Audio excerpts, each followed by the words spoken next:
शपथ ग्रहण की तारीख समय तय हो चुका है। केंद्रीय मंत्रिमंडल के गठन पर माथापच्ची भी तेज हो गई है। बिहार के कोटे से कैबिनेट मंत्रियों का फॉर्मूला भी लगभग तय हो चुका है। बड़ी खबर यह आ रही है कि बिहार के कोटे से यानी कि जेडीयू के कोटे से और जो दूसरे सहयोगी हैं उनका मंत्री बनना तय हो चुका है, फॉर्मूला तय हो चुका है। बीजेपी जेडीयू से कैबिनेट में बराबर मंत्री होंगे। सूत्रों के हवाले से खबर आ रही है कि इस फॉर्मूले के तहत बिहार से जितने बीजेपी के मंत्री होंगे उतने ही मंत्री जेडीयू के भी होंगे। तो लगभग ये फॉर्मूला तय हो चुका है। बीजेपी और जेडीयू से कैबिनेट में बराबर मंत्री होंगे। मंत्रियों के चयन में जातीय समीकरण का ख्याल रखा जाएगा।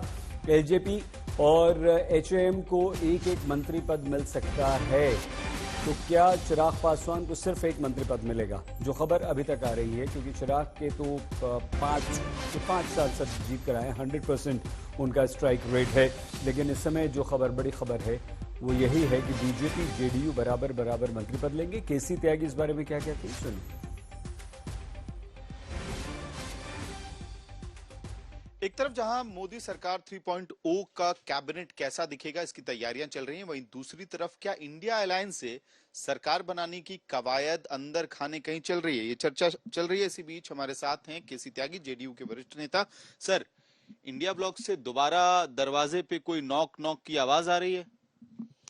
ने हमारी पार्टी ने, हमारे नेता नीतीश कुमार ने फाइनली बिग नो कह दिया है ऐसी किसी भी प्रपोजल तो यहाँ तक आए हैं कि नीतीश जी प्रधानमंत्री हो जाएं। और प्रपोजल उन लोगों की तरफ से आ रहे हैं जिन लोगों ने नीतीश कुमार जी को इंडी गठबंधन का संयोजक बनाने से भी इनकार कर दिया था। हम इसके जन्मदाता थे। हमने कांग्रेस पार्टी की पॉलिटिकल अनटचेबिलिटी खत्म की। अखिलेश यादव, केजरीवाल जी, ममता बनर्जी ये कांग्रेस के साथ मंच शेयर करने को तैयार नहीं थे। और जिस तरह का व्यवहार हमारे नेता के साथ, हमारी पार्टी के साथ हुआ, उसी का नतीजा है कि हम इंडी गठबंधन से बाहर आए, एनडीए ज्वाइन किया और इतिहास गवाह है कि उस दिन से ही फिजा बननी शुरू हो गई। सर, आप एक बड़ी बात करें, प्रधानमंत्री का पद जदयू को ऑफर, नीतीश कुमार जी को ऑफर किया गया है। कौन कहां से ये ऑफर आ रहा है? नहीं, वो नाम बताना ठीक नहीं रहता है राजनीति में, लेकिन मैं बहुत जिम्मेदारी से आपके चैनल पे कहना चाहता हूं कि इस तरह का प्रपोजल दिया गया था और कई शीर्षस्थ नेता भी सीधे नीतीश कुमार जी से भी वार्ता करना चाहते थे, लेकिन पार्टी ने तय किया है कि पीछे झांकने का प्रश्न ही पैदा नहीं होता। हम श्री नरेंद्र मोदी जी के नेतृत्व में एनडीए को ही मजबूत करेंगे। आइए अमित भारद्वाज हमारे संवाददाता के पास आपको लिए चलते हैं। केसी त्यागी से अभी बात कर रहे थे। अमित, क्या विपक्ष की तरफ से नीतीश कुमार को प्रधानमंत्री बनाने का ऑफर, इसका कोई अब अर्थ है या विपक्ष अब भी इस तरह का कोई प्रयास कर रहा है?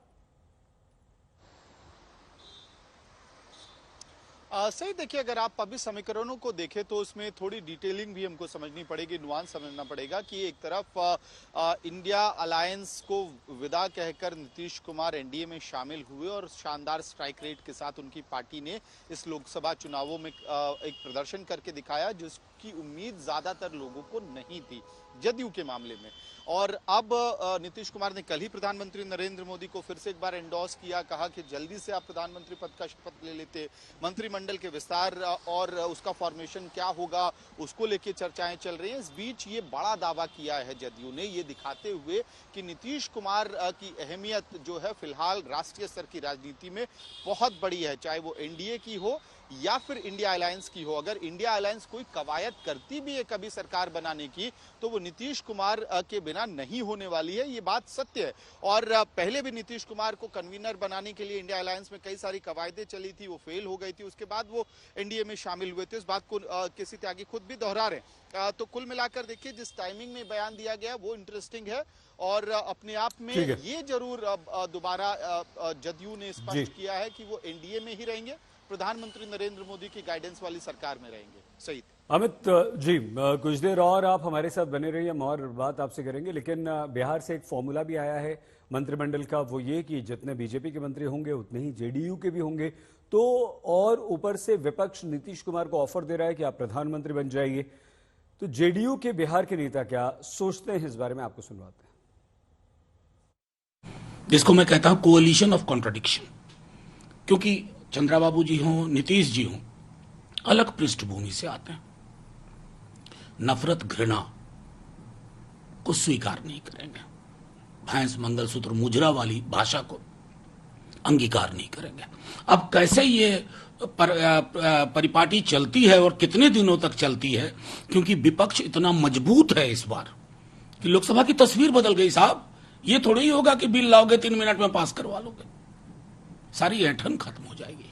लगभग 60 साल के बाद पुनः ऐसा दिन आया है, कोई व्यक्ति तीसरी बार लगातार प्रधानमंत्री बनने जा रहे हैं, आदरणीय नरेंद्र मोदी जी, और इनको रोकने के लिए ये इंडी गठबंधन वाले लगातार प्रयास कर रहे थे। मुझे लगता है देश से नहीं विदेश में भी दिमाग लगा रहे थे कैसे इनको रोका जाए, और अभी भी इनका काम खत्म नहीं हुआ है, जबकि हमारे गठबंधन के लोग सबों ने पुरजोर समर्थन दे करके सारा कुछ हो गया है। कल शपथ ग्रहण होना है, और ये 4 सीट वाले अभी भी कूद रहे हैं, जो हमारे आरजेडी वाले हैं अभी भी कूद रहे हैं।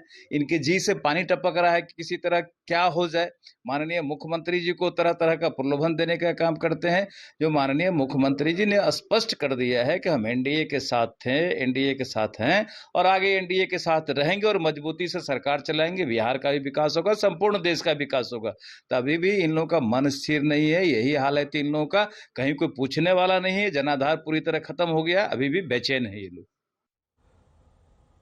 अमित भारद्वाज हमारे संवाददाता लगातार हमारे साथ बने हुए हैं। अमित, ये जो खबर आ रही है कि बिहार से फॉर्मूला तय है मंत्री बनने का, जितने बीजेपी के उतने ही जेडीयू के, लेकिन चिराग पासवान को सिर्फ एक मंत्री पद, क्या वो मानेंगे? और इस बीच चलिए हम बात करें, लेकिन उससे पहले आपको बता दें कि क्या समीकरण बन रहे हैं। बीजेपी और जेडीयू दोनों ने 12-12 सीटें जीती हैं और चिराग पासवान की पार्टी एलजेपी ने 5 सीटें यहां पर जीती। जीतन राम मांझी और 5 से 6 संभावित कोटा है। अब समीकरण क्या बन रहे हैं देखिए। अब अगर बीजेपी और जेडीयू को दोनों को बराबर मिलेगी